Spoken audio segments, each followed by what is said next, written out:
Hey, show 331. Live, October 4th, 2020. Welcome to October. First week of the fourth quarter of the year. So hope everybody's doing well. Got to do a relatively short show here tonight. I've got stuff I need to do for tomorrow, so hopefully we can get through everything here in about an hour. But here we are in October.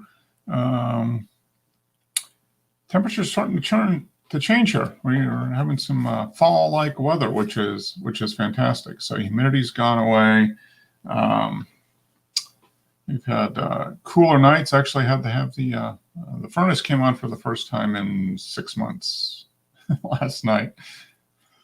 So it was kind of nice actually to have that. And so this is a sweet spot for us of the year. Highs kind of in the 60s, 70s. Lows generally 50 degrees, dry, not a lot of rain unless we have a tropical storm coming around, and it looks like it's going to be pretty good this week. So looking forward to it. Hopefully the leaves start cooperating. I think there's a tiny bit of color up in the mountains, so my plan is to, if I can, get up there at some point in the next couple of weeks and see if I can get some stuff. Actually make some photos, which would be nice. We shall see though. Kind of busy work-wise, which is good. But time's just flying by. So here we are in October already. Trying to think if there's anything. I've got a review I just saw by Kai, friend in Taiwan. Yes, he's actually in London now. I guess he has been for a while. Reviewing the Hasselblad 907X medium format. That'd be kind of interesting. I just started watching the video, but that'd be kind of interesting. A medium format camera. I don't know what his take is on it, but it looks like it's kind of a cool camera. For $6,000, I guess it better be.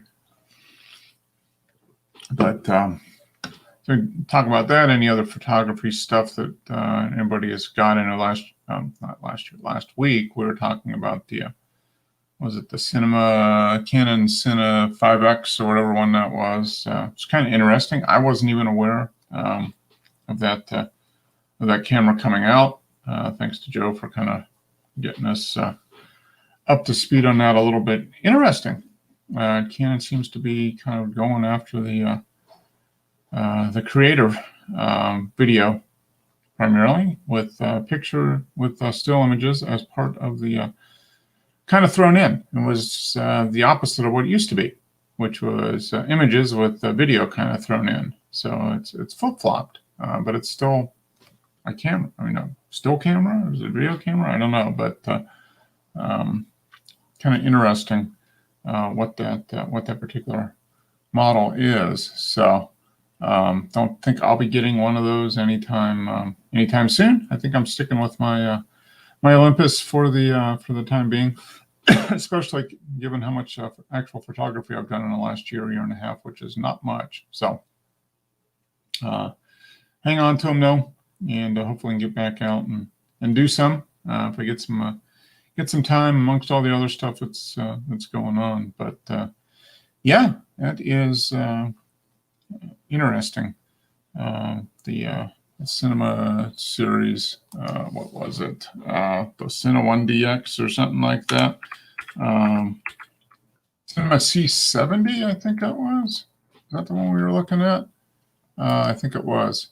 No, it was the EOS. What was it? I can't remember now, but interesting. It was more of an image camera with video, or video with image tossed in instead of the other way around. So kind of interesting. If anybody has any thoughts on any cameras or anything, happy to talk about that if anybody joins. Otherwise, we'll go through the images here in a little bit and I'll give you my thoughts on. We've got a few in the in the group. Looks like 7 or 8. So a little bit of contribution. Looks like most of them are from Simi. So, which is always nice to see his images. Good work. There's a few more. Looks like Dennis has posted a few. So hopefully Dennis pops in here. I gotta close a couple. There's Dennis. I gotta close a couple things here. Dennis. Hey, Dennis. How you doing, Mark? Good. How are you? Yeah, surviving. Good. Good. It's still locked down. Everybody locked down still? No, well, we're not locked down too much in this area. Mm-hmm. It's okay. Although I'll see a friend of mine today, and he went to London to meet his son. Okay. And then he got a phone call. Oh no. Yeah, a couple of days later, the son's got coronavirus. Yeah. Okay. Yeah. So did he get tested for it? He's been tested and he come back negative. Okay. All right. Apparently, he's still got to stay indoors. Yeah. It's got another 2 weeks. Or are they still doing the 2-week thing? 2-week quarantine? So. Yeah. Yeah. He got the phone call from his from the health service. His son met him on the Saturday, and he said that I think I've got sore throat, So oh, man. Yeah. He said I think I've got a bit of laryngitis, and that's it. Yeah. So why would you meet your old parents like in their 70s? Yeah. So it turned out to be coronavirus, and his girlfriend's got it, and his son's got it, and so he didn't bring it home, so that's fine. Yeah, fortunately, hopefully he didn't get it. But yeah, it's one of those things that people just generally just don't think they're going to get it. Especially younger people. I mean, I think it's just like, it's everybody else gets that. I'm not going to get it. I'm healthy, I'm young, whatever. And yeah, might be true, but there's no guarantee. He said that he just felt like he had a cold, a bit of a cold. Mm-hmm. Yeah. I don't think it's developed into anything serious because I think he's only like 35, 40 years old, something like that. Yeah. And in most of the cases for people under the age of 55 or 60 are mild. They're like a cold or a flu, but you always get there's always some outliers. Yeah, apparently he wasn't flown in a helicopter to the military hospital anyway, so he can't be that bad. Okay. Yeah. Oh, like someone in our country? Yeah. Who would that be? Yeah. I don't know. Yeah, the guy gets a cold and they fly him to a military hospital. Yeah. Boris's doppelganger. Yeah. I think. Do you think it's genuine or? I think it is. Yeah. I mean, we haven't been watching a lot, but we watch a little bit, and I think he definitely has it. And there's a number of people that were at some events last week that have tested positive. Some senators and other government types that were all at some gathering that was held a week ago, Saturday or something like that. So you never. I think it's real, and I think he might be a little bit more so than what they were leading on to. I think he might have a little bit more. I don't think it was on the edge of death or anything. It's a bit convenient because he didn't win the debate with Biden, so maybe he wants. Watch any of that? I watched 5 seconds of it. And I'm like, this is a joke. Just like Coach in the chapter. Yeah, Coach. Hey, Coach. He said, he was watching, and he's like, what the heck is going on? Yeah. It was our newspapers here. The headlines here was it's the worst day ever for American politics. I heard somebody say it was kind of like trying to debate a crackhead. I don't. Yeah. So I don't know. Yeah, you just wonder. I mean, who knows? I mean, whatever happens, they push out whatever narrative they want to push out, and whatever it is. And all we're 30 days away from the election. Yeah. Not that there's going to be a decision in 30 days. I think it's going to take a while after that before there's an actual definitive winner. Yeah, you're in the finance game, aren't you? Is America doing the same as they are here, dropping the interest rates to 0? They're not as low as you, but they are pretty low. Yeah. I mean, they're although it's gone up a little. The rate on the 10-year bond has gone up a little bit, but it's still way low. Yeah. I got a message from the Treasury accounts I got. It said 3 months ago they said they were not going to drop their rates to protect the savers, the people who rely on the income to supplement their pensions. And now this week it says we're coming in line with the banks, which is what, negative or pretty much 0%? Yeah, it's gone from 1.16, which was crap anyway, to 0.01. Yeah. And is that for like government treasury bonds or something like that? No, that's just like like a savings. It's like a bank account, but it's guaranteed by the government. See, banks over here, if you put more than 85 grand in an account, and the bank goes down, then the Treasury guarantees you'll get your 85 grand back. Yeah, we've got the same. We got a similar thing for if it's in a banking institution. I think it's up to $250,000 or something like that. The government Treasury account by the National Savings, they are guaranteeing any amount of money in there. Mm-hmm. So it's obviously a better bank account if you've got large amounts of money in there. But, not now. No, the interest rate's so low. It's if you had $250,000 in there, the interest rate this week's about $3 grand a year, whereas next month it's going to be 30. It'd be £30. Wow. Yeah. So you're going to drop. I mean, that's just wow. Yeah. And they even put a little thing on the bottom saying if you've got less than £646 in the bank, they won't pay you any interest at all because they can't pay less than half a penny. Half a pence, right? Yeah. Oh, that is funny. Yeah, I mean, it's pretty low here too. I mean, bank account savings rates, you might be lucky to get 1.25% now, whereas 6 months ago it might have been 1.5% to 2%. But now it's generally, most banks are way below that. But if you get some what they call high yield savings, your bank's a little bit more competitive. Maybe some of the online banks, they might be a little bit over 1% now. So, well, as far as I know, in this area, investors are going out buying up all the properties to rent out. Mm-hmm. Yeah. So if you already own a property and you buy a second one, then the government's doubled the stamp tax on it. Yeah. It's good. They're going to have you any way you want.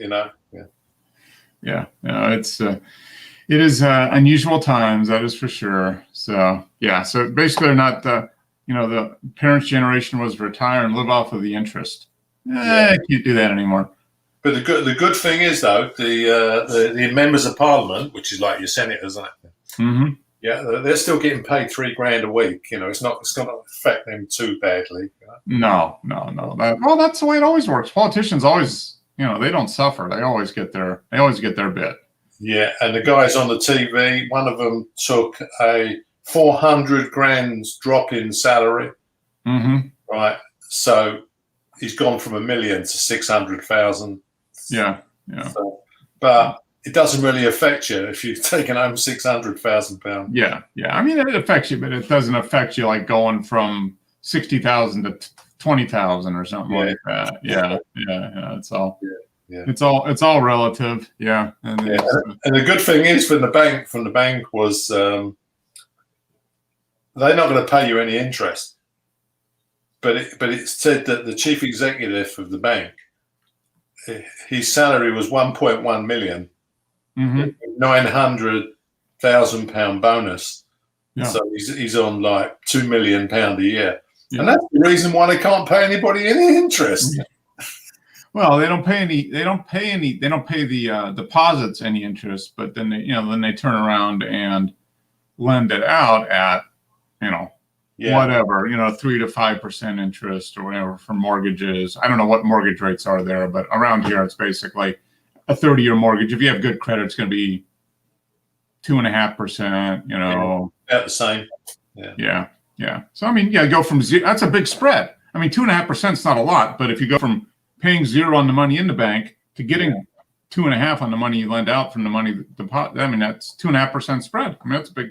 Yeah, I worked out that if I put 250 grand in their bank account, they're going to give me £30 a year interest. But if I borrow my 250 back, they only charge me £7,250 interest a year. So there's the delta is £7,220 difference. You get 30, or you pay 7,250. Yeah. That's why they could. But to be fair, the guy's got to get his £2 million wages. That's true. You got to get a nice haircut and have a nice suit. Yeah, it's very pay fair. for the driver. Pay for the driver and the parking, because it does cost a lot to park in London. I mean, it does, but obviously these guys got chauffeurs and company cars anyway. I mean, that's what the 900,000's got. The 1.1 is for him to live on, and 900,000 is to pay for the driver and the car and the parking. Yeah. The good thing is the 900 grand bonus, they still get that even if the bank's lost loads of money. Yeah. It's amazing how that works. A bonus for being a failure. Yeah. Just imagine they'd probably get less if they were successful. Yeah, and then of course when they're really bad, lose lots of money, they fire them. But because they're under contract, they give them 5 years' wages. They give him 10 million. Yeah, he gets back, but you get a big parachute, big golden parachute to soften the blow when they throw you out of the plane. Yeah. Or if you just go under, drag the bank under by doing all the stuff that was done in the financial crisis, then the government comes in and bails you out, says you're too big to fail.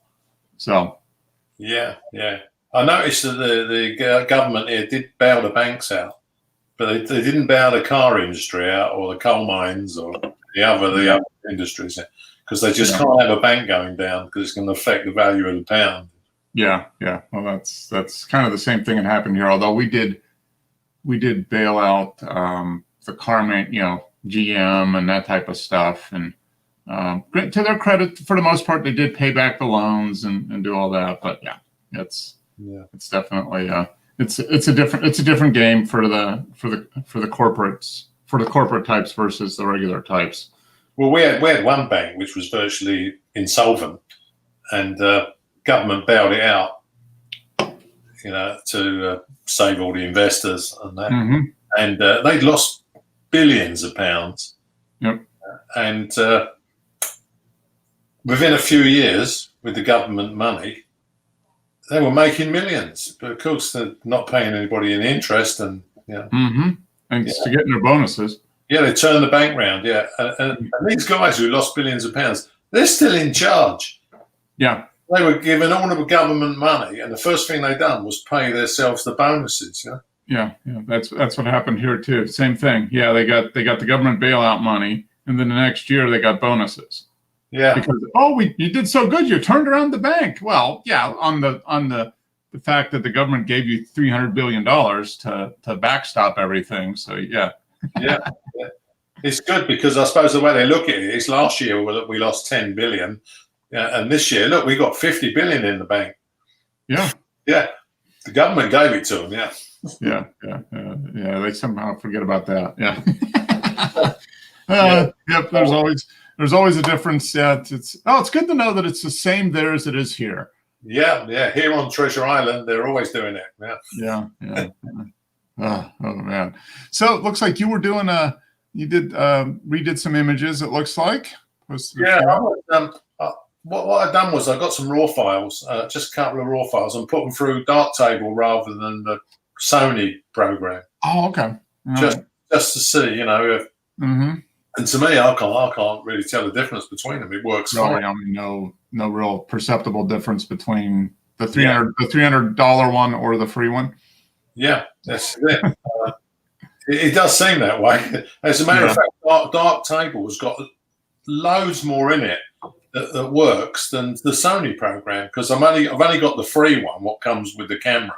Yeah. And it doesn't do anything. It won't do anybody else's raw files or anything. Whereas Dark Table will do all the cameras. So basically, the free Sony software converts and maybe does what, some basic cropping and brightness and contrast and saturation, and that's about it. Yeah, that's basic stuff, like And of course, every time you use it, then you get all the emails the next day saying, like, you can get 50% off if you buy the real version. You know. Yeah. Yeah, and it's only £500. You know. Yeah. Well, that's, and I don't know what percentage of people, it's probably a pretty sizable percentage of people that get the free, and then they get bugged enough and they end up, paying up to get the full version. So it's well worth their time. Yeah, it doesn't do all of it, it only do the basic stuff. And well, so, it'll save to, I mean, you can bring it in, convert it, and save it as a TIFF or that type of thing, right? Yeah. Okay. Yeah. Trouble is, you can't put anything else in the Sony program. You can't drop a TIFF in or a JPEG or anything. Okay, it only works on the Sony. It'll only work on the raw files. Yeah.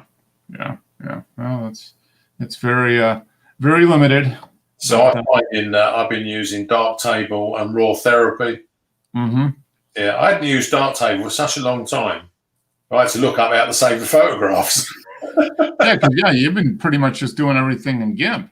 Right? Yeah, GIMP, and of course, if you drag a raw file into GIMP, it'll open Darktable anyway. Yeah, that's true. It will. Yeah, if you drag it into GIMP, it defaults and opens up Darktable. Yeah, and you do what you do. Yeah. And it sends it straight back to GIMP. When you save it. Yeah. It just opens up Darktable as a way to convert it, and it dumps it right back into GIMP when you're done. So you don't have to worry about it. So the smoothest way of doing it is to just open up everything in GIMP, I guess. Yeah. Although you can't open up, Darktable gives you the ability to look at the film strip or whatever, to see all the images at once. And GIMP doesn't do that, right? You've got to go one at a time. Yeah, you can just dump the whole camera card straight into one file, dated file, like. Yeah, in Darktable. So that's the one advantage there. If you want to do, screening of images and figure out which ones you actually want to work on and which ones you don't, you have to do that in Darktable. Darktable's got the file system. It does. I haven't played around with it too much, but it looks. I think you can do some keywording and that type of thing within Darktable. So it's similar to Lightroom. I don't think it's as robust as Lightroom would be with kind of the cataloging and tagging and stuff, but I think it will do basic stuff. But I've produced so few images, I really don't need to worry about that yet. Yeah. Did you put Linux on your new laptop? I haven't. I installed the version of Linux on the Chromebook, but I haven't done anything with it. I guess the next thing would be to download to try to put GIMP on it. Yeah. And see if it crashes it or not. It shouldn't, because I did get the Chromebook with it has an Intel i5 processor, so it's a pretty good processor. Yeah. But it's built-in graphics. It doesn't have a separate graphics card, so that's probably going to slow it down a little bit. But it's got 8 gigs. I think it has 8 gigs of memory, so it should be okay. Yeah. Well, my iMacs, they've all got shared graphics. They don't have separate graphic cards. So it's just. I just think that this open source software seems to be coming. As the decades go by, it's as good as any other system out there now. Yeah. I think you're right. Yeah, I mean, 5-6 years ago, probably not, but it's getting the Linux version is getting closer and closer and closer to what the proprietary versions of a lot of software. And I think photography and image editing is probably one of the areas that is closer to the proprietary Yeah, I've been using the Ubuntu LTS version, which is long-term support. It's guaranteed like 5 years support before they bring a new version. Oh, okay. Yeah. So yeah, I get updates and stuff come through for the laptop. It just puts them straight in the repository. Okay. Just click on it and it auto updates and does everything. Yeah, it seems to work a lot faster. Get GIMP on the Mac. Got a few glitches, you know. Sometimes some things don't work, you know. Okay. Whereas the laptop just seems to just do it, you know. But then it's the same operating system, isn't it? It's all Linux, so. Well, yeah, your laptop just has Linux directly on it, right? You removed everything else and just put Linux on it, right? I've got Windows 10, but I don't use it. I shrunk the drive down to like 20% for Windows, just in case I need to get something in Windows. You know. Okay, all right. But basically, every time I boot it up, it's in the go straight to the Linux. So the primary boot is right into Linux then. Yeah, because I've got the grub boot, which defaults, you know, to Linux, but I have to make sure that I don't accidentally go into Windows 10 because it wipes out the boot loader. Oh, replaces it with the Windows one. Yeah. Yeah. Ooh, automatically, you have no control over it. Just you have a take any update. If you take an update, oh man, it overwrites it. It's got there's something wrong here because like only Windows should be on this. Yeah. Now that's the problem with Windows. Yeah. I mean, I have Windows on this computer, and yeah, I've done everything I can to have as much control as possible over the updates. I had taken off all auto updates and all that type of thing, because that way, then I have to physically go in and see what the updates are, and then I can pick and choose which ones I want to update. You know, Tim knows a programmer that works for Microsoft, and he said they use Linux firewalls and Apple computers to do their work. That's funny. Yeah, and he said that they done an experiment. They shut the system down. You know, don't take any updates whatsoever. Do not go out online. You know, without asking or anything. So, and they set it up so that it wouldn't take anything off the net. Yeah. As soon as they rebooted the computer, it automatically took updates. Oh wow. Yeah. Even though they said don't do it, you know, so it clicked and it still does it. And it still does it. Yeah. I don't know. This is probably, I've had this computer for about a year, and it probably will be my last Windows computer. I mean, because almost everything I do now is Google based or software as a service, cloud based stuff. Yeah. Almost virtually nothing is actually saved on my computer right now, other than GIMP and a few other utility software. But outside of that, what I do every day, I mean, I depend on being connected.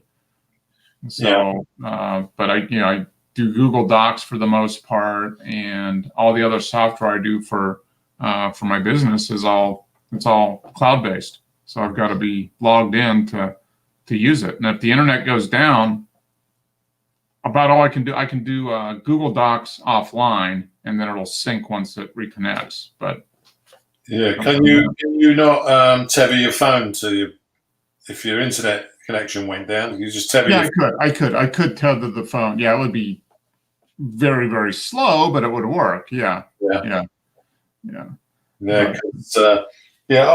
I've changed all my computer systems over now. So I'm using Vivaldi web browser. Okay. Because it says it's that they do not keep any information about what you're doing. It said that they can't be forced by any government or court to hand over any details about what you've been searching for or anything, because they said they just don't keep any on their servers. They don't keep any logs, yeah. Logs at all, so they can't be forced to ever hand over anything. And they said it's the world's most secure browser. Now, how does it sync with Apparently Google they use Google search. Okay. Yeah, they use the Google search engines, but they don't pass any of the data to Google. Okay. So basically, it's just more private, I suppose, isn't it? No. Yeah. That's interesting. I did for a while. I used what is it, DuckDuckGo for a little while. Yeah. I was in that, but I've changed to Vivaldi now. Okay. Yeah, and I use Firefox, which is more secure than Chrome generally. Yeah. But yeah, I'll check out. I think I did look at Vivaldi, but I didn't do anything with it because you've been using it for a few months, right? Yeah, Vivaldi is Chromium. Okay. Yeah. So it's Chrome based. Yeah. Apparently, the guy who built it, he was involved in the Opera project. But Opera has started to record data, and they've told everybody it's only for their own analysis. They're not passing it on to anybody. Yeah. But the guy resigned and went off and done his own thing. Yeah. Okay. All right. So yeah. All right. Well, I'll check that out and see how compatible it is with. Because what I found sometimes is for some of the software, the cloud-based stuff I use, sometimes Firefox works better than Chrome. There's less glitches, like especially like with entering information like in forms and predefined fields. I every once in a while I'll run into some glitches with Chrome where like you're supposed to click on like a calendar, where you click on it and it pops up a calendar and you can pick a date and a time. And sometimes that doesn't work in Chrome, but I switched and I open up Firefox, open up the same app, and it works fine. So yeah, apparently Chrome is based on Chromium anyway, open source software. They just built it and then filled it up with spyware, So. Yeah. And the Chrome OS, which is the Chromebook, it's a lighter version of the Chrome browser, I think. So it's a Chromium-based operating system. Yeah. So yeah, it's interesting. Yeah. So the search engine I'm using on Vivaldi is Start Page. Start Page. Okay. Start Page. Yeah. Look at that. Because that is actually listed as the world's most secure search engine. Okay. Yeah. So I've basically I've got Firefox and I've got Safari, obviously, because you can't get rid of that on the system. And on the Mac you can't get rid of it. And Vivaldi, and I've got it on the laptops and all the computers in the house. Basically, I'm using the Start Page engine. I set it up with my cousin as well, so he's doing it, So okay, all right, you got James doing that, yeah. I did I think I took a look at Vivaldi, but I didn't install it.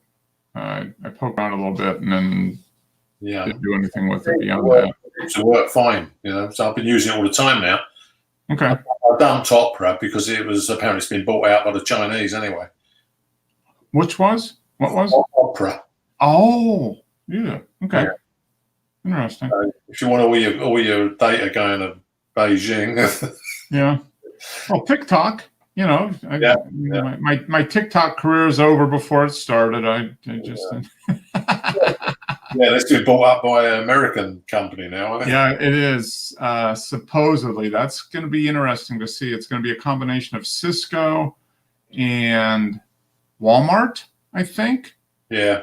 So I don't know what's going to happen there. I mean, you're going to log into TikTok and you're going to get ads to buy, Sam's Club memberships or something. I don't know what's going to happen there. Yeah, that's the good thing about Vivaldi, and they've all got ad blockers and suffer from any of the crap coming through. Yeah, it's rare, and don't get any pop-ups at all. Yeah. Now, do you use any password manager like LastPass or anything like that to manage login passwords and stuff? Well, I've got a login on the computer itself. Okay. I don't have it on my browser. Yeah. Okay. All right. Yeah, because I use LastPass, which is a password management tool, and I think I was just googling it. It looks like it will work with Vivaldi. That's kind of interesting. Have a look at Start Page as well, because I never knew it existed. I just done a search on the web to find the most secure, and and that came up, and it's such a good write-up. I found it in the open source software. Okay. Huh. All right. Yeah. It looks like Vivaldi.com. Let's see what that is. Okay. Zero tracking, 1 million ways to make it yours. Okay. So it looks like it's pretty customizable then. Yeah. I'll take a look at it. It's great because when I put the Ubuntu system on my laptop, I basically built a Mac. Yeah. Because I've got the dock that hides itself, when it's off the screen, and installed everything. You can just build it, but bring the packages in and just build it how you like. Yeah. Something to be said for that. Yeah, the main thing for me is just the stuff I use for business has to be compatible. And look, so I'll take a look at Vivaldi though. It looks interesting. I think it might be. I've got Firefox, which you can have dark mode, because I like dark mode. I don't like glary white screens, So yeah. And I've got dark mode in Vivaldi, but you can't do it in Safari. Oh, okay. They don't have dark mode in Safari. They won't let you. They won't let you play with the actual system. So okay. Huh. All right. Yeah. Well, I'll check out Vivaldi again. Yeah. The results were, of course, I don't use Safari now. Yeah. I want to turn the computer on. Suddenly, I have a glary white screen looking at me. I can have I'm still okay with a white background for most stuff, but every once in a while I will switch to dark background. But most of the time I'm still good with it doesn't hurt my eyes too much. Yeah, I suppose if you spend, like when you're doing a photography, you don't want a white background keep coming up, Yeah, no, exactly. Yeah, for editing images and stuff, dark background is definitely preferable. But for most of the other stuff I'm doing, like doing spreadsheets and that type of stuff, it is nice to have a wider background. Makes a better contrast between the numbers and stuff. It seems. Yeah, I read something once where they recommended a black screen with orange writing. Ooh, as the most Halloween 365 days a year. Yeah. Yeah, I just wondered because they reckon that's the most restful. Oh, okay. So less stress on the eyes and all that stuff. Okay. Well, I'll try it. I'm going to take a look at Vivaldi. Maybe I'll download it and see how it works. It'd be interesting to see if it works on a Chromebook. That'd be interesting. I'll have to try it. It should do because it's a Chromium based. Yeah, I would think. Yeah, as long as it's compatible with the operating system, which it should be. Because they said it's basically Chrome. Yeah, okay. Chrome built from Chromium, so it's got to be the same. So it's not encrypted up and bloated out with all the spy. Yeah, so it's got the base stuff is the same. Yeah. Okay. Yeah, that's interesting. Well, speaking of interesting, let's look at some of the images here because. Yeah, I see Simmy's put some on, hasn't he? Yeah. He's always putting stuff on. I don't know what he's doing. He's always got stuff, which is good though. I mean, he's obviously doing. It's the restrictions now, isn't it? You can't really travel and do lots of things. Okay, so this was the last one from last week. Yeah, this was James' picture of the what is that? Schnauzer. Yeah. See now, I'd say my cousin's got very gimpy now. Look, he's using the GMIC framing and. You've converted another one, Dennis. Well, I think to myself, like, it worked. You got him to drink the GIMP Kool-Aid. Yeah, yeah. I was amazed with it when I started to learn how to use it, because that's the biggest downfall, finding out how to use it. But there's no stuff on YouTube. The guys there show you how to do it all. Yeah, and that's been the thing with me. I mean, I've used it a few times, but not enough. I haven't used it consistently enough to remember what I did. Yeah, so I just really need to, just force myself to sit down and dedicate some time, over a couple of weeks, and just kind of do the same thing over and over again, and get used to the flow of how it actually works. Yeah, my cousin was the same. He used to call me up and go, "I've forgotten how to do it. How did I do it?" I goes, "Write it down, follow it through." Yeah, exactly. Yeah, so it's just like anything. It takes second nature. I just shove it in GIMP, and I just go to all the tabs I need. It's just what you get used to. Yeah, exactly. Yeah, and I've been using Lightroom or whatever for 10 years almost. So, and I haven't used GIMP enough since I downloaded it to really train my brain to use it differently. There was a guy on YouTube said he was a Photoshop man, used Photoshop for years. Then he switched to GIMP, and then he thought, "I can't do this. This is terrible," And his friend told him to stick with it for a month. Yeah, and now he uses GIMP all the time. Yeah. And he went back into Photoshop to do something.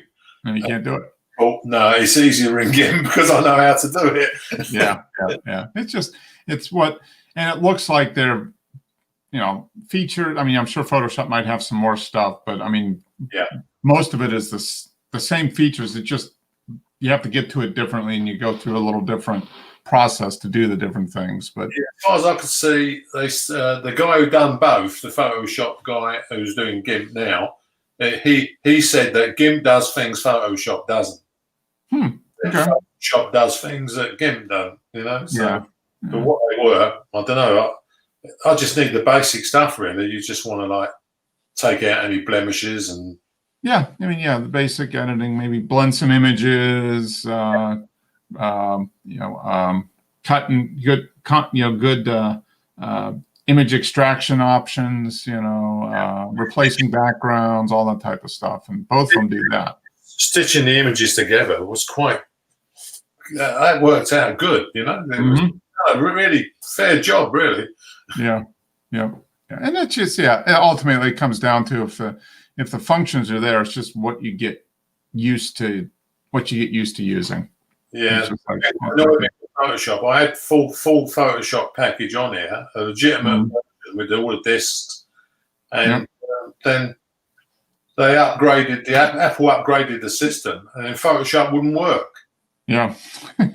So I got onto the Photoshop to see if there was a new version. Yeah. Said, yeah, there is. Send us £150 and you can have it. Yeah. So then I paid £600 for the software. Yeah. And then a couple of years later, you got to come up with another 150 to make it work. Yeah. Just to keep dipping in your pocket. So I thought, well, I might as well try the open source software. Yeah. Exactly. Yeah. So I think, unfortunately, Simi hasn't converted to GIMP yet. I think he's still doing stuff in Photoshop. Yeah. We'll work on him. See, he uses Photoshop and he gets all this ghosting in here. I don't know. Yes. He's overdone that, I think. Yeah. Okay. So he's been playing around with that. What was it like? 62 seconds. Yeah. So people. Yeah. Moving in and out. I think he had posted an image similar to this last week, the week before. You got to give it to him. No, he's experimenting with all these different stuff he's doing. Oh no, he's definitely trying new things out, and he's sticking with it long enough to actually learn how to do it and get good at it too. Yeah. He's very deliberate about what he does, which is good because that helps you be consistent and know what works and know what doesn't work. So ultimately. He's in the same situation, really, because he can only travel X amount of time to this place, you know. Mm-hmm. And once you've done them all, you can only repeat the same kind of photographs all the time. So I can see why he's looking for a different edge. Yeah, exactly. Yeah, I mean, it's time constraints. He can only, for most of the time, only go, a certain range around where he's at, because it's just time constraints. So yeah, you gotta get creative. Different times of year, different light, all that type of stuff. Like Tim said, he's done all this county we live in. They've been everywhere, and all you're going to do is go back to the same places again, unless you want to travel a long way. Yeah. Well, then you have to start getting more creative about what you do with those same places you've been. Yeah, I mean, it's the same way here. I mean, I can go out and I drive by that spot. I've driven by it every day for 14 years, and I was like, I'm sure if I thought about it, I could probably find a way to get a different image of that. But you've got to put some thought into it and be consistent, and that's the challenging part. So this looks like second shot, kind of the same. Yeah, same basic scene, although composed a little differently. Yeah. Now, did he put the guys in, or were they there? I think they were there. This was taken. This is 41 seconds.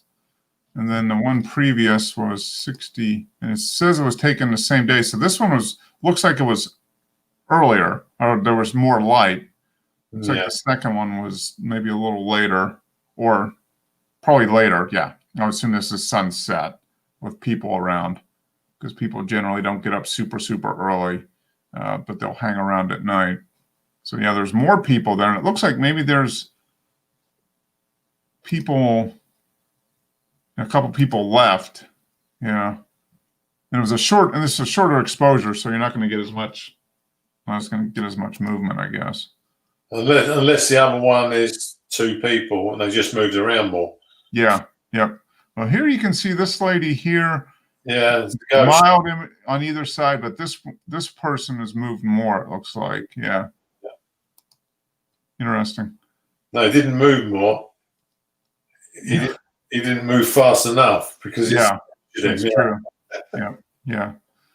Move slow enough to leave an image trail, basically. Yeah, I see a photograph where someone had taken a picture of the high road, and the people walking past the shops. Mm-hmm. They were all ghosts. Yeah, so they must have set that up just right, Yeah, because you would need a long enough and the people would have to be moving fast enough. Yeah, I suppose they're walking down. Just a normal walking pace. Yeah. That's.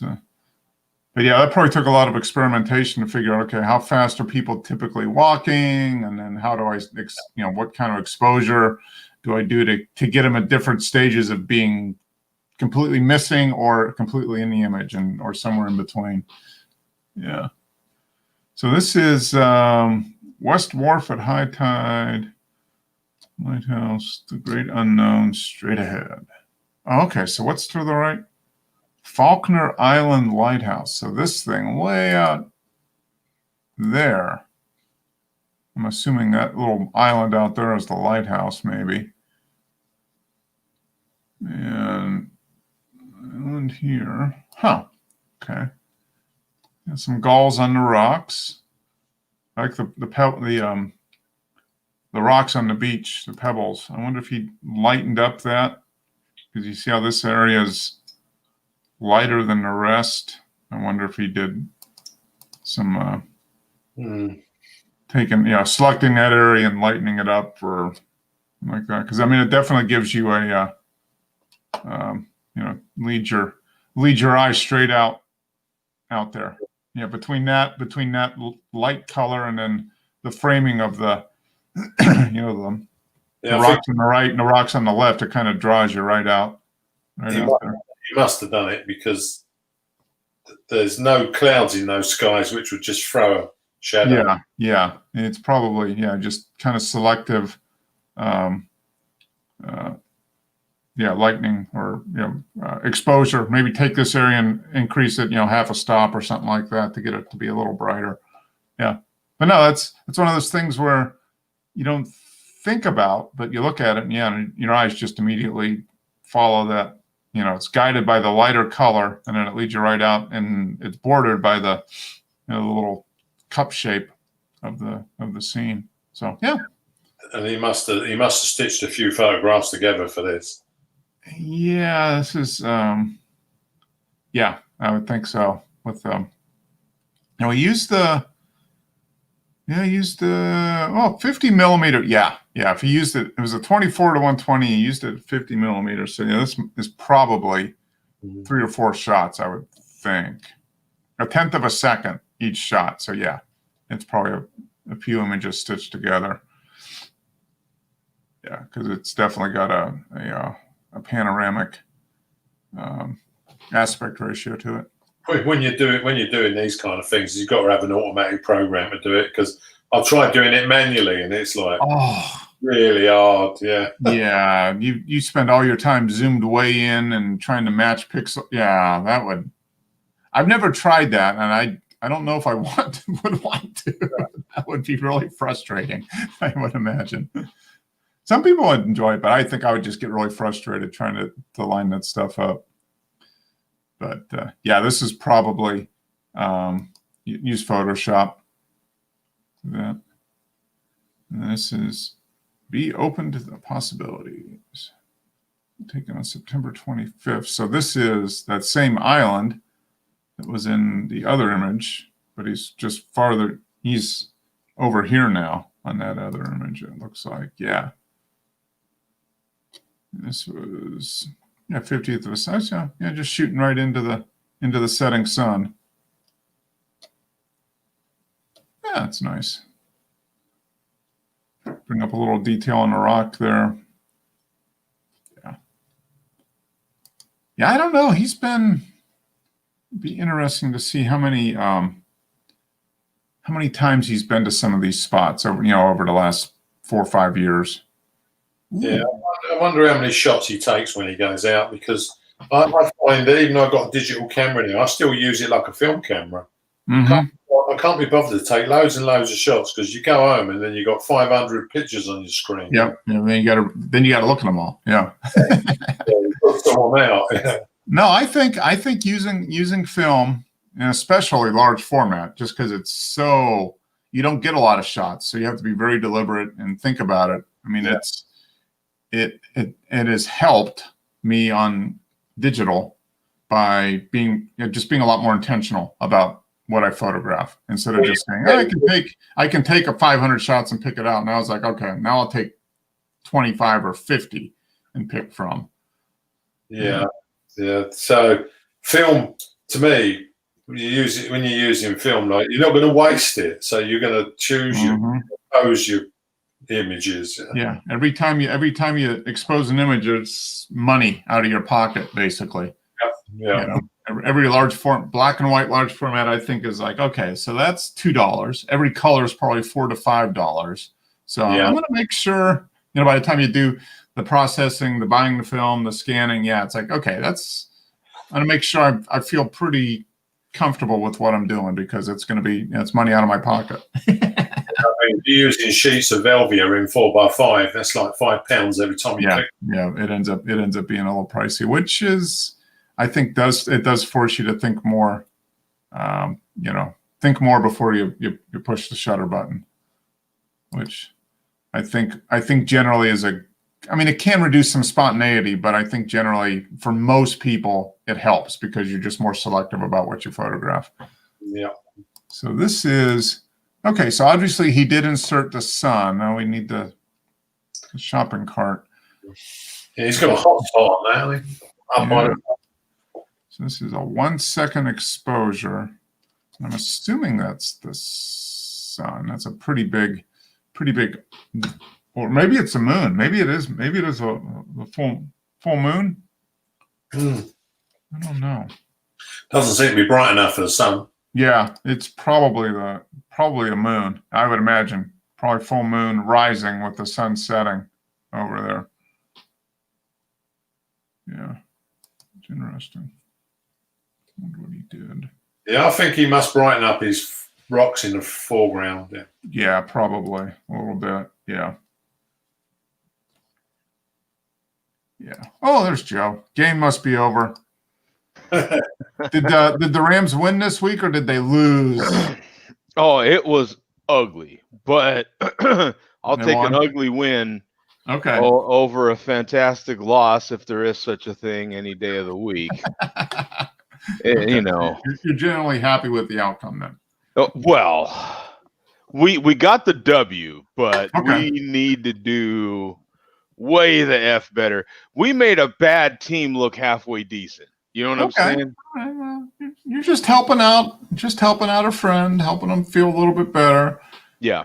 That's one way of looking at it. We're helping the ratings, really. Yeah. Yeah. Well, yeah. I mean, that's part of it. Yeah. You make. So what was the final score? Oh, it was I think 17-9. Okay. Which is a kind of a weird score, but yeah. I'm pretty sure. Yeah, matter of fact, it was 17-9 because it was an 8-point game. 8 points. So yeah. Huh. So the same guy that last week got us a penalty in the end zone that cost us the game is the same guy that redeemed himself in the last seconds of this game by getting a key interception. So that's good. That's one of those things that those guys, if they're real competitive, I mean, if they make a mistake, they just use that as motivation to play better the next time. Yeah, exactly. Yeah, exactly. So that's good. Yeah. So, good. Glad they won. So of course I am. Now your weekend is complete. You can say it was a good week. Last weekend wasn't good because they lost. Yeah, last weekend was absolutely atrocious. Yeah, it was just one of the worst weekends ever. And I think Dennis felt my pain as well. Oh yeah.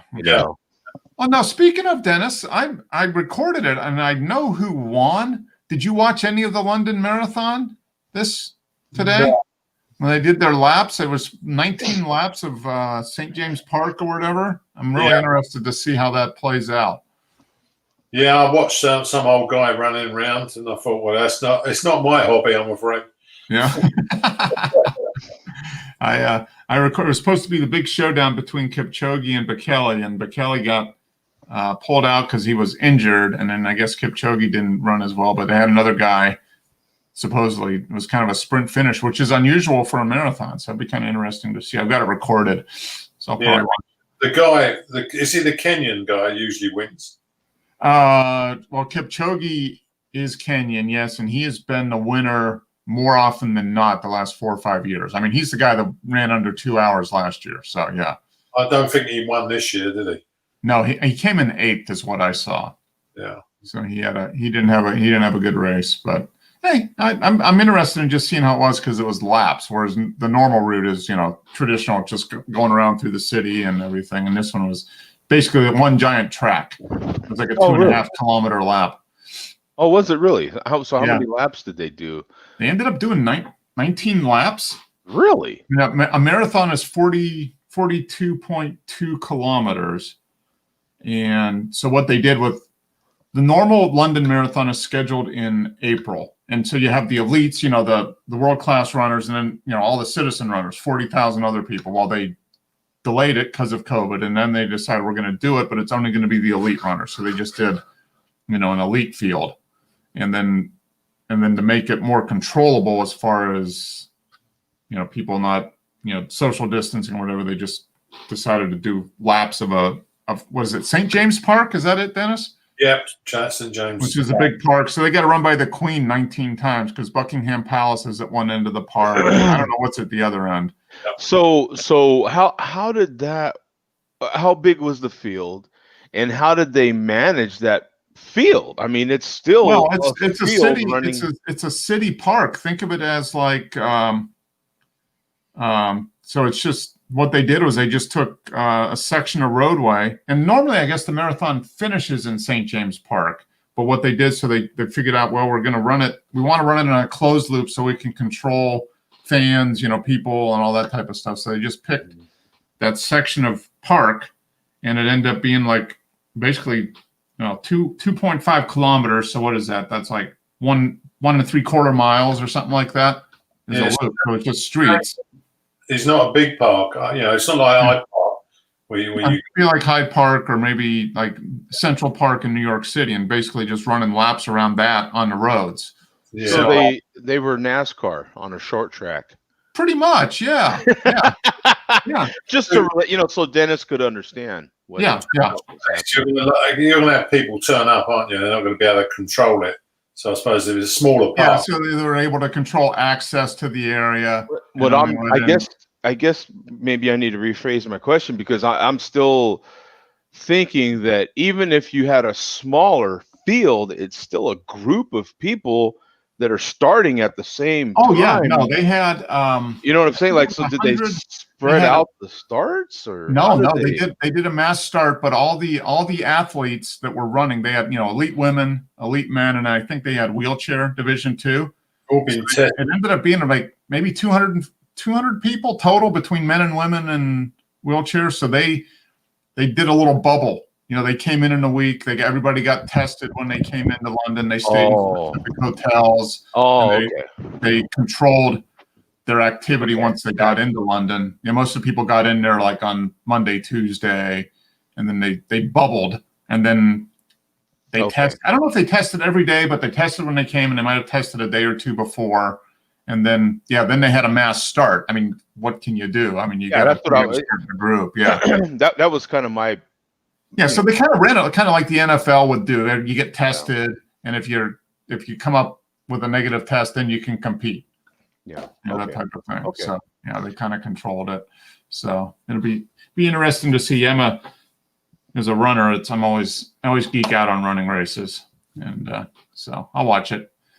I'm quite the runner. I know Dennis would be a little shocked that I'm quite the runner myself. I was gonna get in that marathon. Yeah, that's what I was thinking. I thought the plan was like, I wanted to race Kipchoge, but I had my calf was a little sore and I didn't want to push it. Yeah, I mean, I'm just in, and I've done so many of them things. I'm just kind of it's boring after a while. You just go out and you win all the time. And it's just, you're like me, Joe. I got up late this morning and I missed the gym. That's 5 years in a row now. No, you know what? I actually go to the gym several times a day now. I renamed my bathroom instead of the John, it's the gym. So I named it Jim. So it's no longer John. You go to the gym multiple times a day, multiple workouts. First thing in the morning, sometimes right in the middle of the night before I even open my eyes, I'm still, I go to the gym. You go to the gym, yeah. Oh, yeah. I'm that hardcore about it, And it's amazing how like Taco Bell will make me go to the gym even more. Incredible. I think you're going to get worried when you don't go to the gym. Yeah. If you don't go to the gym for a couple of days, then it's trouble. Yeah. If you don't go to the gym for a couple of days, you better go see the doctor. Yeah. You have some withdrawal symptoms. Yeah. Yeah. So that's what I'm gonna call it. I'm going to the gym, honey. People say I'm going to the library. I'm going to go to the library and read or think or whatever. I'm just going to the gym. I like that. Yeah, several workouts. Well, you got to work it out. You got to work it out. It's got to come out. You got to work it out. It's like, hey, I just left the gym. You know what I'm saying? Yeah. Well, it's like my cousin when he had his knee done. I said to him, "Are you still going to play Saturday morning football?" Yeah.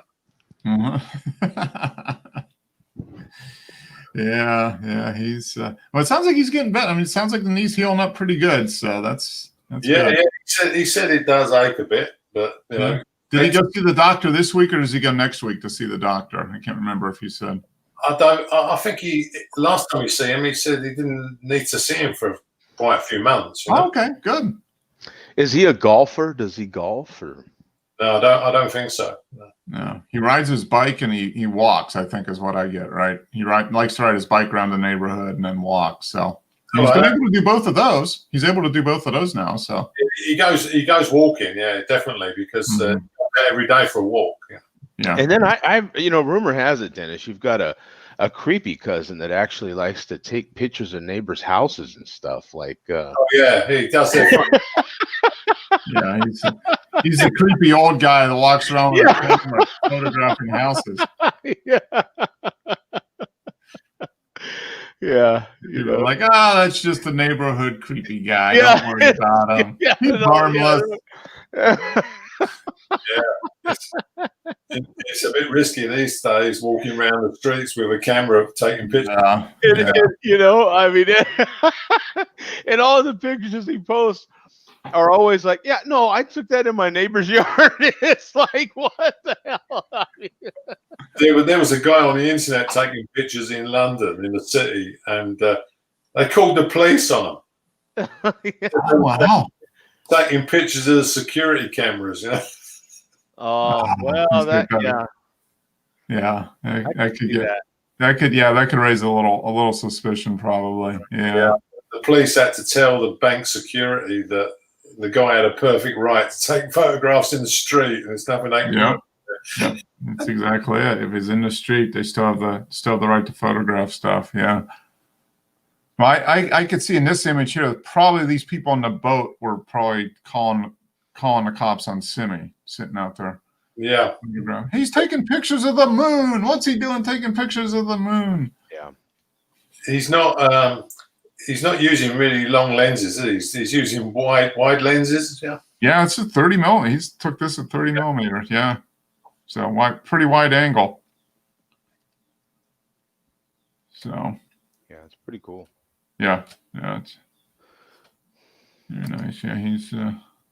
Yeah, I was watching a program on our television where they send a group of photographers. They give them a project, and they get professionals to give them advice. Okay. Yeah. And I think there was about six different people. They were allowed to choose their own cameras from the film people. Okay. Use their equipment, and they were going out with Leicas, like $8,000 Leicas and expensive stuff, and people were picking up heavy cameras. One woman was complaining. She goes, "I wish I hadn't bought this now," because she's lugging it around Berlin taking pictures, Mm-hmm. And one guy, the project was to do nighttime street photography. And one guy's walking down the street, just like clicking away with his camera, and some guy pulled up on a bike and goes to him, "Did you just take my picture?" Yeah.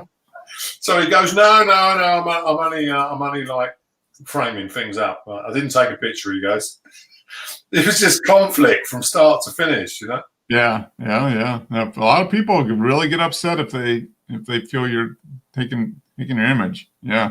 And of course, at the end, they're back in the studio with the professional. I didn't know who the guy was, but they put his picture up on the wall, and a few of them knew who he was. He was like a world famous street photographer.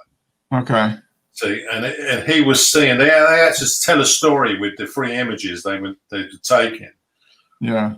And the guy was brutal. He said to the guy, This photograph you've taken here," he goes, "it looks staged." So he says, "Yeah, it was, So he says, "It does. It looks staged." And he says, "You're too far away from your subjects." And he was really slating it. Yeah. And he goes, "If this was staged," he goes, "how could you take such a crappy photograph?" Oh yeah. I mean, no, street photographers. It's got to be. You can't have any staged image. I mean, pure hardcore street is. It's got to be total, just whatever happens. Yeah. Yeah. So the guy whose photo it was goes, "Well, I like it." And this guy turned around to me and goes, "That's because you're where you are, and this is where I am." Yeah. I said to my cousin Jimmy that we need him on air. He said he's going to slate us. Yeah. Well, here you go. So Simi did the black, did the color version, and then we got the Yeah. He always puts the Joe D approved black and white. Yeah, and okay in black and white. I think the black and white is just incredible. Yeah, it really. I mean, it is. Yeah, I mean, I don't know. It's a little. This has a look. He's a little farther back. Yeah. He's getting out. It's a little closer, but yeah, I mean, It just makes it so much more dramatic. Yeah, it is. He's closer to the water, so you get the water coming in, and then just the sky in black and white, much darker, so the moon really sticks out. Yeah, really, right. Black and white. Yeah. That sky you get using an infrared filter, isn't it? Mm-hmm. It looks like it. Yeah. No, it would be interesting because out here, this time of year, we've got these humongous moons. Like when the moonrise first happens, we've got these moons that are every bit as bigger than that island that he has in the black and white photos. Yep. I mean, the moon looks like you could literally just drive right into it. As it's coming up right over the horizon line. Yeah, it is huge, absolutely huge.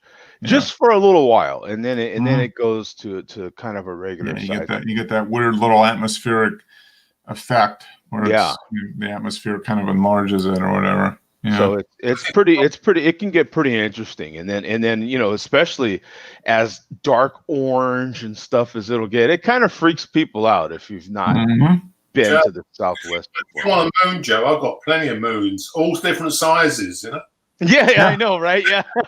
Drop them wherever. Yeah. Drop them in. Yeah. In shopping carts, and it's just, what do you want? You just asked. Yeah. So this is this is pine cones. All right. Pine cones. What it looks like coral. I thought this looks like coral, and it's like, there are pine cones there. So is this a mix of mushrooms and pine cones, or what is it? Yeah, just dried mushrooms. Okay, all right. That's what threw me. I was like, coral, but no. Then there's pine cones. Yeah, I took one with the 65, and I took one with the 50. Okay, so this is the 65, and then. Well, this is a good stock photo there, Dennis. Yeah, this is good stock photography. Yeah, this one is very nice. I mean, I like the 65 better than a 50. I think. You do. Yeah. I think so. Yeah. Yeah. Well, obviously, you get a lot more photograph because I was probably at the minimum focus for the lens. Yeah. Mm-hmm.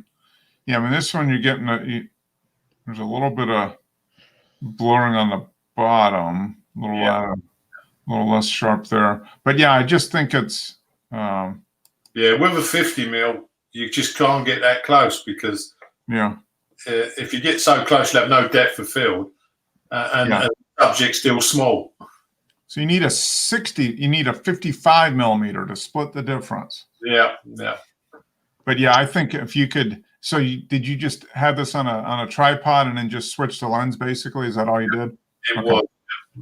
Okay. So same setup, but just a different lens gave the perspective. Okay.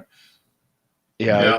It's definitely interesting. It was the mushrooms. I was just wanted to see how the detail would come out on the mushrooms. Yeah, that's what I like with the 50 mil shot is that there is more detail there. It's you're farther away, but so each image has its own. Yeah, and I think what I like about the 65 is it's concentrated right there, and it just seems. Yeah. No, they're both good. Yeah, you need a 55 millimeter is what we need then. 57 and a half. What would be cool is this shot with the 50 mil. You could send this off and have a wrapping paper made with it and then wrap all your Christmas gifts with it. Actually, you could. Yeah. It'd be kind of cool. Yeah. So, that's an example of what you would do with each image. Each image would be, the other one, the 65 would be better for like wallpaper or something like that. Wallpaper or just hanging an image, on the wall or something. Right. Whereas, this one, you turn into paper. Yeah, a roll of paper. The 65 is more of a better for portrait. So you'd use the 65, Joe. Yeah. Oh yeah. For what Joe shoots, definitely. Oh, it's interesting. So same exact camera position, just to switch out the lens. Yeah. We got Battles Bridge. Yeah, this was a tea room, and I just going through some of the stuff I took before. Mm-hmm. The fountain's quite sharp, but this was taken with a 65. Yep, the fountain is. I was going to say it's spring because of the flowers on the tree, but the fountain is really. So you were focus point kind of right on the front of the fountain. And this was probably wide open at f2, which is the maximum that lens can. Oh, okay. Yeah, there it is, f2. Yeah, so you get a little bit. It still doesn't totally obliterate the background, but there's some nice blurring back there. Look out the people sitting at the table. To see any detail of their faces. Yeah, so you can tell it's people, but beyond that, you couldn't identify them. Yeah. So that was 60. Oh, here's our little friend. This is a 50% crop. Okay. I sort of see how far I could take it up before it becomes bad, Mm-hmm. But this was taken through 14 millimeters of double sheet glass, Oh, okay. So this is a feeder that's hanging outside your window. It's hanging outside with a big plate window, okay. So it's a double glazed. Yeah. Okay. Yeah, it's a little soft, but because of the shooting through the double pane glass. Yeah. But when I watched the guys on the YouTube and all telling about the different lenses and stuff, they were going, doesn't have to be sharp. Mm-hmm. Everyone's like putting massive sharpness on their photographs, but some photos you just don't need to have sharp, especially portraits, as Joe would know. Yeah, well, of course. And then, Sim went through a whole thing where he was posting quite a few photos that were completely out of focus. They were just blurry, and it was, so there's different things, Yeah, it just depends on the look you want to have and the subject. And what's the purpose of this feeder? I don't get why you'd want a mouse like that hanging outside or something. It's a bird feeder. Oh, so the mouse was just in there. Okay. Mouse climbed the tree. So is this what is this in there that it's eating? Is it like peanut butter balls or something? Bat balls, Okay, so that's like for what you get woodpeckers and flickers and stuff showing up eating this, right? My wife feeds half of the county's birds. We spend more on bird food than we do on food for ourselves, Yeah. Bird food can get expensive. Yeah, so all the birds are like, woohoo! Yeah. Party at the Boons. Yeah, and on some occasions, there's two of the buggers in there. And they go through it. They go through this stuff fast too. Yeah. They've obviously found a nice little food source, but it's quite a way up a tree. They have to climb up a long way and then jump onto the cage and then onto the chain and then go down to the cage. Yeah. I can't tell you how freaked out I would get over seeing that dude. I'd be like, I had a lizard in my house and I flipping called the exterminator immediately. I was like, no. I had him down there like that next morning. No. I freak out with stuff. I don't like. You don't want the outside inside? No. These don't grow too big, Joe. They never get more than 3 foot high. Oh, it's not a matter of size. It's a matter of their mere presence that bugs me. Yeah. They're cute. They're cute little field mice, like, they're not. Yeah. Yeah. Although they will do a lot of damage if they get into the food supply. Yeah. That's true. Yeah. Though. Gobble through stuff. Yeah. Especially ants. Oh, if I were to see ants, I would just ants are tough to get rid of, man. And if you get ants, you're done. They are a booger to get rid of. Yeah. They can be. Yeah, we get there's about a 2-week period in beginning of June where the ants just, because we have wood siding, so they're able to get in and around, and for about a 2-week period they're there, and then they go away, and there's no sign of them the rest of the year. And I don't know what it is, but it's every year. Do they fly? No, they're not flying. They're not termites. No. So our ants, certain times of the year, they grow wings and they fly, don't they? Yeah, we get some of those. Yeah, these are the little teeny tiny like little sugar ants. Oh, little teeny, like the size of a pinhead type of thing. Yeah. I know they get a bit upset when you use a flame gun on their egg chambers. Yeah,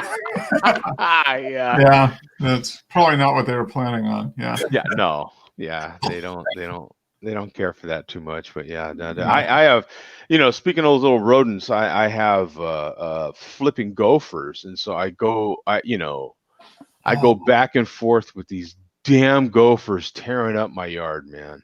Oh, wow. It drives me insane. Oh, we don't have gophers. Well, how big are they? I don't know. I never quite see them. I just see the aftermath. They not prairie dogs though. I mean, they're probably little pocket little things. Yeah, they must be. Yeah, but still, they'll leave a mound of dirt like that. You know what I'm saying? And moles. So they're called moles, like tiny little mouse size. But they dig up the garden and leave mountains of soil, tunnels. And tunnels, and they just tear up all your stuff. You know what I'm saying? What I don't like is a cup of diesel. Well, the thing of it is, it can be so tough to figure out what combination of what to kill them all with. Diesel, just a small amount of diesel down the hole. They abandon it. Yeah. You don't have to light it, Joe. So I don't light it? No, I don't light it. That's more fun, though. I mean, especially at night. And that's what we lit it, right? And it was raining moles because the ground blew up. In a contained space like that, you got a small explosion going on. Yeah. I just imagine, if you put diesel down there, I'd probably be killing my grass too, because they. Not that much, you're not pouring it down there, just a small amount, like even an 8 cup full. Yeah. There's been these little my landscaper, he'll put these little treats that they like to eat down there, and that they eat that, and it'll kill them, but they have so many homeboys is the problem, I mean, they reproduce very quickly. And and then I'm next to a park, so once they go inside the park, I could be taking care of the ones in my yard, but if they're not taking care of those, or any of the neighbors aren't taking care of theirs, they just come right on over. There's no way. You can't keep up with it if they're all over. And they're all named Red Rover. Yeah, of course. When Mummy and where are you going? We're going to Joe's to get something to eat. Yeah, exactly. I used to have all the really nice plants and stuff they love to eat, and they've pretty much gotten to most of them now. So I think you just tear up the grass, put in rocks. See how much money you'll save on water and. Oh yeah, no, trust me. They've got that grass that is so good. Trust me, man. I get the water in the desert is so expensive. So my water bill is just, especially this summer, we've been getting pounded with the heat, and your plants still die anyway, and it's I think how many houses there have rocks and sand in the yard instead of grass? What percentage do you think? Oh, well, there's a Like large, natural landscaping, whatever they call it. yeah, there's a large percentage that, yeah, you have gravel. Yeah, Yeah. absolutely. Yeah. I mean, Gravel and some but in yucca. Phoenix, in the Phoenix area, a far less homes have, in Albuquerque, what we call xeriscaping in New Yeah, Mexico. xeriscape. Yep. But far less homes have it here than in New Mexico. Yeah. It is ridiculous how many homes here have like Grass. very green yards and lots of grass, and Yeah. compared to New Mexico, you just couldn't. It was Yeah. like, because it's the effing desert. You know what I'm saying? It's like, it Yeah. makes no sense. Like, Dennis, you come here and you're like, why is there so much grass here? I thought this was the desert. You Yeah, know what I'm well, saying? the problem is a lot of people there move from places where they're used to having yard, that type of thing. So they're moving from the Midwest or the East or the West where they're used to having yards. And it's like, I guess you can do it, but man, it costs a lot of money to have a big.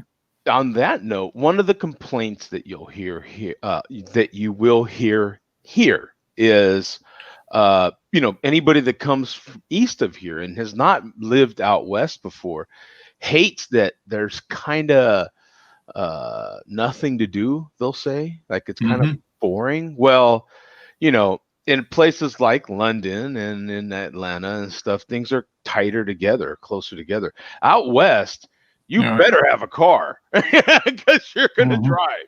And that's that, Phoenix, but see, I've always been in the West. So to me, it's just fine. But you're going to put some miles on a vehicle here. Yeah, people are, if they're coming from a city, then they're just used to being able to walk or take public transportation and get where they need to go in 10 minutes and do everything they need to do. Yeah. If you live in New York or Chicago or any city, even in Atlanta, that public transportation isn't that good. You can still get around okay. Yeah. And you don't have to necessarily drive a long way to do stuff. Whereas, out west, like Denver, outside of the sun, Joe, outside of the center part of outside of that, you need to have a car if you're going anywhere, because it just sprawl all over the place. Yeah. That's the West just in general. So people that come from Cali, they're fine. They're like, oh yeah, you don't hear those people complain. You'll hear them complain, like you just said, from New York or St. Louis or Chicago or something, where they actually did live in the metro area. Yeah, they lived in the city. Yeah. It's just different. I mean, the land was so cheap and it was easy just to spread out. So everybody just, instead of building and compactly, everybody just spread out before they filled in. Yeah, and then that's another thing too. These people will move here without having been here. A lot of times, that's the thing. People move without even ever being to a place. As a matter of fact, when I'm delivering their household goods to them, they've never seen the house. Wow. You know what I'm saying? So there's a lot of people buying houses they've never even seen before. So not only have you not been to Phoenix, but you've not even seen your house. And they're moving so far effing out there. You're like, are you kidding me? I wouldn't live out here. What are you doing? Like, you know what I'm saying? And so talk about, wow. It's like, you need to at least, because they move so far out so they can afford something or whatever, either afford it inexpensive or to get the big home they want, and they've got to be so far out. Yeah. So they end up driving. Oh, and it can be ever. There's some traffic. There's some desert areas out here that are just remote, man. Like, you know what I'm saying? Like, you're out there, son. At least like in your area or in Dennis's area, like you're in the woods. Out here, bro, you're in the desert. You're like, there's no need to landscape or xeriscape anything, because it's sand, son. As far as you can see, it's just sand. You know what I'm saying?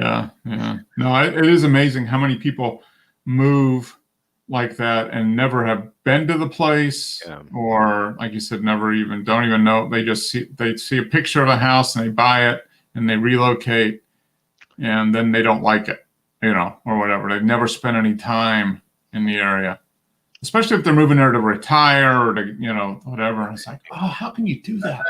That must be really bad if you want to go out for a pint of milk yourself. I'll be back on Friday. Yeah. Right? Yeah, no, you're damn It's a near 100-mile drive. Yeah, to go get. honestly, and Dennis, the thing of it is it's so effing hot here that you have to commit to like having portable refrigerated coolers Hmm. just to get some milk. And I mean, forget about ice cream or chocolate or anything like that. If you're not prepared, Yeah. just like yesterday, I went to Costco. There was a couple things I wanted to buy. Well, if you're not heading straight home, you can. I mean, even if you are heading straight home, you can still forget about it. But if you're not, Yeah. don't buy anything refrigerated or Yeah. anything. You know what I'm saying? Because you have to have those. What do they call them? Yeti coolers or something Yeah. like that. Like that. Yeah. Yeah, Real. I mean, if you don't have one of those refrigerated coolers, you're Yeah. done. Like you Yeah, can't. you just plug it in the car. Yeah, People, yeah. they're the size of a standard ice chest, but Yeah. they're electric. That you can plug in the car at least. Yeah, a lot of people have those. Yeah. Or some, they have even the bagged ones, the ones that are the insulated bags, and they have a little motor in them to keep things at least cool, not Hmm. cold, Yeah. but Yeah. it's cool. But not 150. Yeah. Yeah, because it got in your Below car. 100. Yeah. Oh, Yeah, see, in this country, we have heaters in our cars. Yeah. Exact opposite. Yeah. Yeah. Yeah. yeah. There's no need for a heater in the car. We've got heated seats. And my Land Cruiser out there, it's got a winter start button. It's got electric heaters in the oil sump. Yeah. Oh, Yeah. Yes, it warms the oil up so that you're not running. Uh-huh. Yeah. Yeah. I'm used to having that living in Colorado, and well, you too, Joe. I mean, New Mexico. I mean, you get sub-zero. You get a lot of times in the winter. You'd be sub-zero in the morning. yeah. Well, and I've driven big trucks my whole life. Yeah. Big trucks. Yeah. That they have that in there. So, They have to have it. Yeah. Some heater. Yeah. Or the especially diesels. yeah, a lot Yeah. of them do. Or you just leave the truck running if it's cold. You just leave the truck running all the time. Yeah. But Tell you yeah, what, they have heaters plugs in was the airport fire service. They're plugged in. Mm-hmm. The fire engines are plugged in. Oh yeah. No, they're warmed up and ready to go. Yeah. Well, an instant start. Yeah. Mm-hmm. How is that that Volt, Mark? You've been had it I've had it for just about 4 years. Yeah. And it was 2 years old when I got it. I bought it used. So I've had it for 4 years. No issues with it at all, really. I mean, I've changed the oil twice, changed the air filter once, wipers a couple times. I had to have like the charge port, where you plug in. There was a little gasket that was bad, so water got in and it shorted. So I had to get that replaced, but that was under the warranty. So I've been very, very happy with it, and it's just about perfect. Is it cheap? Temperature wise? Is it cheaper to run than diesel? Oh yeah, I mean it's got a gas powered generator. It's not directly connected to the drive wheels, but it's my around town car, and 90% of what I use, 95%, I can just do on battery. On the electric part, right? Yeah, on the electric part, and it's not a huge. I've already got a 40-mile range. Okay, 45 mile. Summer's about 45. Winter's about 35. If it's below 50, it drops a little bit. But if it's between 60 and 90, that which is kind of the sweet spot for batteries. I'll get typically 40 to 45 miles of range driving around town. Yeah, I've been thinking about a second vehicle. And Okay. Yeah. God, I mean, my round trip, one way it's 5.5 miles for me. Yeah. You know what I'm saying? So I'm like, boy, I mean, that would be something like that would be ideal, Yeah. I mean, and for me, I just use 110. The battery is small enough that it'll recharge from empty to full overnight just on 110. So I don't even have to use like a 220 or anything for it. Okay. Yeah. Here, make a car here which does 220 miles to a charge. Mm-hmm. Yeah, that's getting much better than what they were. Oh yeah, no, I mean Teslas are typically 200 to 250 miles. Well, the Chevy Bolt, not the Volt, but the Bolt is their all-electric car, and that's 220 miles. Yeah. So you'll find for the difference for you, Joe, is in the summer your range is going to drop, right? Because it gets over 100. You'll probably get 35 miles in the summer. It's over 100 right now. It's 103 right now as we talk. So no, I mean, I think Atlanta, I mean, it gets hot in the summer, but it very rarely gets over 100, and it very rarely gets below like 25 degrees. So that range works really well. I mean, I think I will probably. I mean, I plan on keeping this car for at least another 2 to 3 years. I mean, until something. It's still got 2 years left on the warranty. It came with an 8-year warranty on the battery. Wow. And I'm 6 years in. I got the car 2 years old, so I had I had 6 years left when I bought it, and I'm 4 years in, so I still got almost 2 years left on the electric battery warranty. So, yeah, I thought it works out good. Yeah, and I could drive it on the road. I mean, you could fill it up with gas, and it's got an 8-gallon gas tank, and you could drive 300 miles on it if you wanted to. I've done a couple road trips, but it's just a around town car. It zips around. I like it. It's the fun little car. I mean, and then of course we have the Subaru, which I know is your favorite, Joe. I know, right? I even saw. And I wanted to take a picture of it so bad, but the traffic was such that I just couldn't risk. I had to concentrate on the driving, but. Yeah, they I forget but they had like a sticker on their back window acknowledging that yes, I am in a Subaru or something like that. Something to the effect that a Subaru driver is in front of you or something like that. It was warning Subaru driver in front of you or something like that. It was hilarious, man. I was like, hell yeah, that is so funny. Yeah. So funny. I mean, we both our cars. I mean, the Volt's not a large car. I mean, it's a compact car. Right. But I mean, you can put down the rear seat and get you can put in a decent amount of cargo back there. Well, that's the thing too. Like now that I actually do live in the metro area, in Albuquerque, everything was kind of more spread out. Yeah. And so, having my 3/4 ton extra cab long bed Chevy truck, not a big deal. Here, things tighter. The parking lots are tighter. All these sort of things. Have more of a compact. What's funny is when I'm in my big truck without the trailer, I can turn better than in my Chevy. So the cab in your truck has a tighter turning radius than your 3/4 ton pickup truck. Yeah, that's funny. Yeah. Yeah, that's how much room I need to turn that damn Chevy truck. It's kind of probably like your Land Cruiser there, Dennis. Probably takes you've got to blow the foghorn and warning, turning around. I'd say the Land Cruiser is the best turning circle what I've ever had. Land Rovers are useless. Oh, the Rover, okay. Yeah, Land Rovers, you drive down the sidewalks when you're turning round, Yeah. That sounds like Joe's pickup then, not the tightest turning vehicle. Yeah, Isuzu Troopers, they weren't too bad, but I think the Land Cruiser is it's the most comfortable 4-wheel drive I've had. Okay. Yeah. It's got like car-like suspension as well as ground clearance. Yeah, a little bit of ground clearance, car-like suspension, 4-wheel drive, all-wheel drive. Yeah, decent amount of room. Some of the SUVs, even the big SUVs, with the exception of the Land Cruiser, Land Rover, such. But some of they turn so darn well. They really. Well, they're the ones that are built on car frames, but you get like the big Yukons and that type of stuff, which are built on truck frames. Okay. Like the Yukon, it'd be like if you got a Yukon, that'd be like just your truck. With a roof over it. Yeah, it's the same. Your Jeeps are car 4-wheel drives, aren't they? They got no chassis on them. Right. Well, they unibody type. Yeah, unibody construction.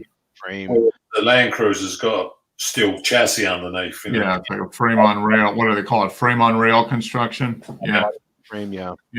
They got two big I-beams going down, and then they lay everything on top of that. Whereas the unibody's just one big glob. I guess. Yeah. But I was just curious. I still like it. I mean, I think I'll keep that thing till the battery blows up and it dies on the side of the road. And the life on those batteries is pretty darn. I mean, it should be. Well, they say 150,000 miles, but I don't drive it enough. It would take me the rate I'm driving it. I only drive it about 5,000 miles a year. I mean, have you thought about getting that new style of insurance where they charge you by the mile? I have Amica insurance. Yeah, and I haven't really. Now that you mention it, I did think about it, and then I kind of stopped. But I probably should do it because I don't drive that much. Yeah. If that car doesn't, it's an around town car.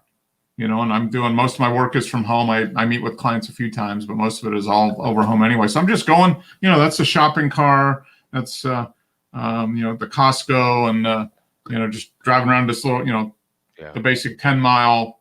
Range that everybody drives around their house to do all their shopping. And every once in a while, I'll take it down into the city if we go down, that type of stuff. But yeah.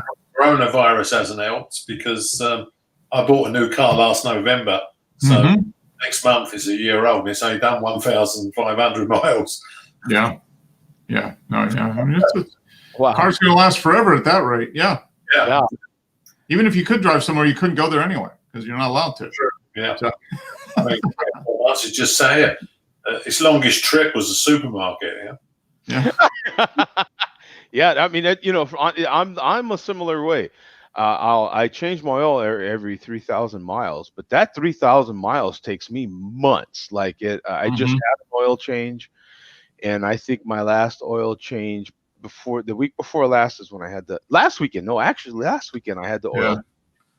My last oil change. What is it? This is this was September, right? Yep, September. So it was September. My last oil change was last year. Yeah. So we're just about ready to change the oil on the Subaru, and it's 6,000 miles, which I've been pretty good with.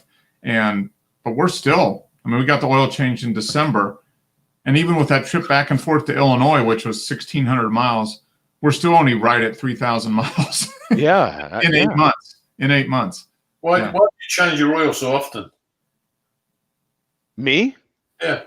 Well, my vehicle's 20 years old, and it is a 3/4 ton truck, and I do have a 6-liter motor. I change it more often just as a precaution.